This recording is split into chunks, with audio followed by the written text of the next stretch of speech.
मी मासाहेब जिजाऊ बोलते. माझा जन्म 12 जानेवारी 1598 रोजी देवगिरी येथे झाला. माझे वडील लक्ष्मणराव जाधव व आई महाळसाबाई होते. लहानपणापासूनच माझ्यात शौर्य आणि न्यायाची जाणीव होती. माझा विवाह शहाजीराजे भोसले यांच्याशी झाला. पण माझ्या आयुष्यातील सर्वात मोठं कर्तव्य होतं ते म्हणजे शिवबाला घडविणं. त्यांना धर्म, धैर्य, कर्तव्यनिष्ठ आणि स्वराज्याचा संस्कार देणे. छोट्या शिवबाला मी रामायण, महाभारत, भागवत या ग्रंथातील कथा सांगत असे. आपलं राज्य असावं, राज्यातील लोक सुखी असावेत हे बीज मी त्यांच्या मनात रोवलं आणि शिवबाने त्यावर पाणी घालून स्वराज्याचा महान वटवृक्ष उभा राहिला.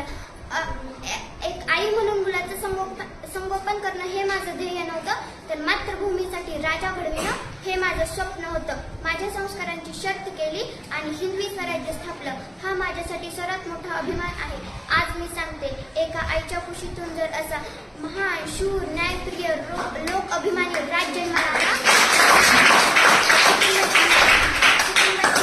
संपूर्ण समाजाची मालक ठरते. गेल्या 200 वर्षापूर्वी जर माझा शिवबा हातात भगवा झेंडा घेऊन लढला नसता, तर त्या औरंगाच्या औलादीनं आज अख्खा हिंदुस्थान बरबाद करून सोडला असता. आज अख्खा हिंदुस्थान बरबाद करून सोडला.